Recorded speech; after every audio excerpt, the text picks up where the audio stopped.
எல்லாருக்கும் வணக்கம். வீடியோ பார்த்துட்டு இருக்கிறேன். நீங்கள் மற்றும் உங்கள் குடும்பத்தில் இருக்கிற அனைவரும் சந்தோஷமாக இருக்கணும்னு வேண்டிக்கிறேன். இன்றைக்கி பிரம்ம முகூர்த்த பூஜையோட 74வது நாள். வழக்கம் போல் காலையில் 3:15 மணிக்கு எழுந்திரிச்சு குளிச்சுட்டு கோலம் போட்டு நேராக சாமி ரூம் கொண்டுட்டேங்க. சாமி படம் எல்லாத்துக்கும் பூவெல்லாம் எடுத்து வச்சு அலங்காரம் பண்ணினேன். விளக்கேற்றுறதுக்கு ரெடி பண்ணிவிட்டு பிரம்ம முகூர்த்த பூஜையை ஆரம்பிச்சிட்டேன். இன்றைக்கி ஆடி முதல் வெள்ளி, அதனால் இன்றைக்கி கொஞ்சம் அழகாக அலங்காரம்லாம் பண்ணேங்க. குத்து விளக்கெல்லாம் ஏற்றி வச்சேன். காலையிலேயே சக்கரை பொங்கல் சுண்டல்லாம் நெய்வேத்தியமாக செஞ்சு அதை படைச்சி தீபாராதனையெல்லாம் காமிச்சு தேங்காய் உடைச்சி இன்றைக்கி நிறைவாக பூஜையை முடித்தேங்க. இன்றைக்கி மகா சக்தியோட அற்புதம் பற்றி தெரிஞ்சுக்க ஒரு சில வரிகள். முன்னொரு காலத்தில் பிரளயம் ஏற்படுது. அதனால் எங்கே பார்த்தாலும் நீர் தான் சூழ்ந்து காணப்பட்டது. தாவரங்கள் எங்கேயுமே இல்லை. அப்போ தாமரை மலர் மேலே ஒருத்தர் உட்காந்துக்கிட்டு தான் யார் அப்படின்றதையே தெரியாமல் அமர்ந்திருக்காரு. அப்போ ஒரு விண்ணிலேருந்து ஒரு ஒலி கேட்குது. பிரம்மனே நீ தவம் புரி அப்படின்னு ஒரு குரல் கேட்குது. இவர் 1000 கணக்கான ஆண்டுகள் தவம் புரிகிறாரு. அப்போ திடீர்னு ஒரு நாள் நீ படைப்பு தொழிலை செய் அப்படின்னு ஒரு குரல் கேட்குது. சுற்றி பார்க்குறாரு, யாருமே இல்லை. என்ன பண்ணுறதுனே தெரியல. யாரும் ஒருத்தர் கூட அவர் கண்ணுக்கு படலை. அந்த சமயத்தில் அரக்கர்கள், மதுக்கையிடவர்கள்ன்ற அரக்கர்கள் முன்னாடி ஆர்ப்பாட்டம் பண்ணுறாங்க. அவங்கள எதிர்த்து போரிட வேண்டியதாக இருக்குது. இப்போ பிரம்மன் தான் அமர்ந்திருந்த அந்த தாமரை நாளத்தை பிடிச்சிக்கிட்டு நீருக்குள்ளே போகிறாரு. அங்கே மகாவிஷ்ணு சங்கு சக்கரம் கதை பத்மம் முதலிய ஆயுதங்களோட ஆதிசேஷன் மேலே படுத்து யோக நித்திரையில் இருக்கிறாரு. பிரம்மன் நித்திரா ரூபணியை தியானிக்கிறாரு. உடனே மகாவிஷ்ணுவோட நித்திரை கலையுது. அதுக்கப்புறம் அரக்கர்களோட அவர் போர் புரிகிறாரு. 5000 ஆண்டுகள் அந்த போர் தொடர்ந்து அவங்கள ஒரு வழியாக கொண்டு முடிக்கிறாரு. அந்த இடத்துல பிரம்மனும் மகாவிஷ்ணுவும் இருக்காங்க. இப்போ ருத்ரமூர்த்தியும் அங்கே வந்துடுறாரு. இப்போ 3 பேருமே மகா சக்தியாகிய அம்பிகை தோன்றுறாங்க. 3 பேர் முன்னாடி, மும்மூர்த்திகளே நீங்கள் படைத்தல் காத்தல் அழித்தல் முத்தொழிலையும் புரிவீர்களாக அப்படின்னு சொல்கிறாங்க. அதுக்கு 3 பேருமே லோகநாயகி, எங்கே பார்த்தாலும் நீர் தான் நிரம்பி காணப்படுது, பூமியவே பார்க்க முடியல அப்படின்னு சொல்லி முறையிடுறாங்க. அவங்க உடனே சிரிக்கிறாங்க. சிரிச்சிட்டு ஒரு புன்னகை பூத்திட்டு, மும்மூர்த்திகளே விண்ணிலேருந்து ஒரு விமானம் வரும், அதில் ஏறிக்கோங்க, உங்களுக்கு நான் ஒரு சில அற்புதங்களை காட்டுறேன் அப்படின்னு சொல்கிறாங்க.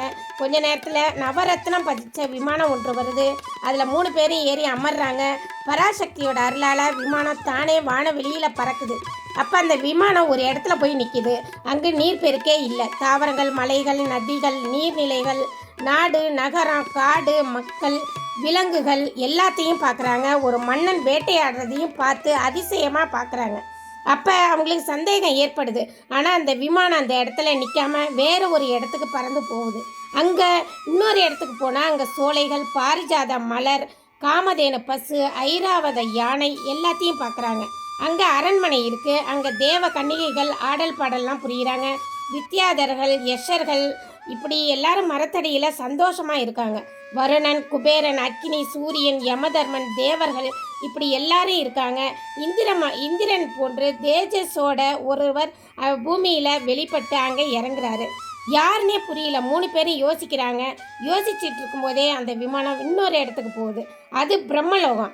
அங்கே 4 முகங்களோட பிரம்மதேவனும் சரஸ்வதி தேவியும் அவங்கள சூழ்ந்து வேதங்களும் வேதாந்தங்களும் தெய்வ வடிவம் கொண்டு காணப்படுது. அங்கே இருக்கிற பிரம்மா யார் அப்படின்னு புரியல. மும்மூர்த்திகளுக்குமே குழப்பம் அடையுது. அந்த நிலைமையில் யோசிக்கும் போதே அந்த விமானம் இன்னொரு இடத்துக்கு போகுது பறந்து. அந்த இடத்துக்கு பேர் கைலாயம். அங்கே 3 கண்களோட 10 கைகளோட 5 சிங்க முகங்களோட தலையில் பிறை சூட சிவபெருமான் அங்கே காணப்படுறாரு. விநாயகர், முருகன், நந்தி முதலான சிவகணங்களும் அங்கே இருக்குது. 3 பேத்துக்குமே இவர் யார் சிவனா அப்படின்னு நினச்சி வியக்கிறாங்க. வியக்கும் போதே அந்த விமானம் இன்னொரு இடத்துக்கு போது அது வைகுந்தத்தை அடையுது.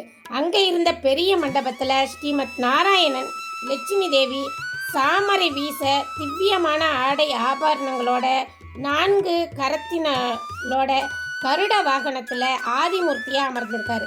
இப்போ வியப்புக்கு மேலே வியப்பு. தம்மை தவிர இன்னும் வேற ஒரு மும்மூர்த்திகள் இருக்கிறாங்களா அப்படின்னு அவங்களே கேட்டுக்கிறாங்க. அதற்குள்ள அந்த விமானம் பறந்து திருப்பார்கடலில் இறங்குது. அங்கே நந்தவனம் தென்படுது. அங்கே இருக்கிற மலர்களில் நறுமணம் வருது. அப்போ ஒரு பீடம் பிரகாசமாக சொல்லிக்குது. அங்கே ஸ்ரீ தேவியானவள் ஜெகத் சோதியா ஜொலித்தபடி காட்சி கொடுக்குறாங்க. எந்திர ராஜமாகவும் 8 கோண வடிவமாகவும் உள்ள ஸ்ரீ சக்கர பீடத்தில் ஸ்ரீதேவி தேவ கன்னிகைகளோட பட்சி இனங்களோட புடைசூழ கம்பீரமாக விட்டிருக்காங்க. அவங்க ஆண்களான மும்மூர்த்திகளும் பார்த்து நாணமுறுற வகையில் அவங்கள பெண் வடிவமாக மாற்றுறாங்க. மூவரும் அவங்க யாருன்னு புரியாமல் குழப்பமடைகிறாங்க. அதுக்குள்ளே மகாவிஷ்ணு ஞான திருஷ்டியில் கண்டுபிடிச்சிட்டாரு. ஜெகன் அதா அப்படின்னு சொல்லி அவங்க பெருமையை சொல்கிறாரு. அதற்கப்புறம் மும்மூர்த்திகளும் அவங்கள பலவாறு போற்றி புகழ்கிறாங்க. இப்போ மகாதேவி, நாங்கள் கண்ட அற்புதங்களை எல்லாம் சொல்லவே முடியாது. நாங்கள் உங்கள் கமலபாதங்களில் அடைக்கலமாக இருக்கிறோம். மும்மூர்த்திகள் அப்படின்ற ஒரு இருமாப்போட இருந்தோம். ஆனால் வேற ஒரு மும்மூர்த்திகளையும் உங்கள் ஆற்றலால் படைத்து காண்பிச்சிட்டீங்க அப்படின்னு மகாவிஷ்ணு சொல்கிறாரு. ருத்ரமூர்த்தி சொல்கிறாரு, பஞ்சபூதங்களும் தங்களிடத்துலேருந்து தான் உருவாகுதுன்றதை அறிஞ்சிக்கிட்டோம். முத்தொழிலையும் நீங்கள் தான் செஞ்சு வரீங்க அப்படின்றாரு. பிரம்மன் சொல்கிறாரு, தேவி எங்களுக்கு ஒரு சந்தேகம், பரமசிவனும் நீங்களும் ஒன்றா வேறான்னு கேட்குறாரு. அதற்கு தேவி, சிவனும் நானும் ஒன்றே தவிர பேதம் இல்லை. நானே சிவன். ஒரு கண்ணாடியில் நடுவில் அதோட தன்மையால் விளக்கோட ஜோதி இரண்டாகவும் ஒருவரோட உருவம் இரண்டாகவும் தெரிவது மாதிரி எங்களுடைய உருவமும் ரெண்டாக தெரியுது. எல்லாவற்றையும் படைக்கும் போதும் அழிக்கும் போதும் நானே ஆணாகவும் பெண்ணாகவும் இருந்து அனைத்து செயல்களையும் செய்கிறேன். என்னை விட்டு பிரிந்த எந்த பொருளும் இயங்காது. ஆகையால் எல்லா பொருளும் நானே தான். அதனால் சகல காரியங்களையும் செய்பவள் நானே. நீரில் குளிர்ச்சி, தீயில உஷ்ணம், சூரியனில் ஒளி, இப்படி எல்லாம் நான் தான்.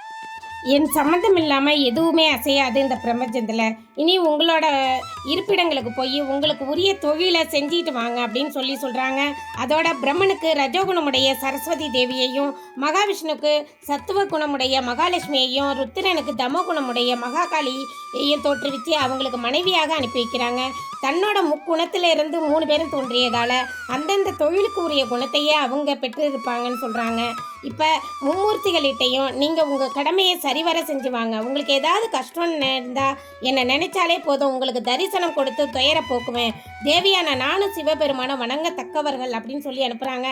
இப்போ தேவியான தத்துவ உற்பத்தியையும் சிவ சக்தி தத்துவ பொருளையும் மும்மூர்த்திகளுக்கு சரஸ்வதி, லட்சுமி, மகாகாளி முதலியான சக்திகளையும் தோற்றுவித்து நாயிகளாக தந்து நவாசர மந்திரத்தை உபதேசம் செஞ்சு அனுப்பி வைக்கிறாங்க.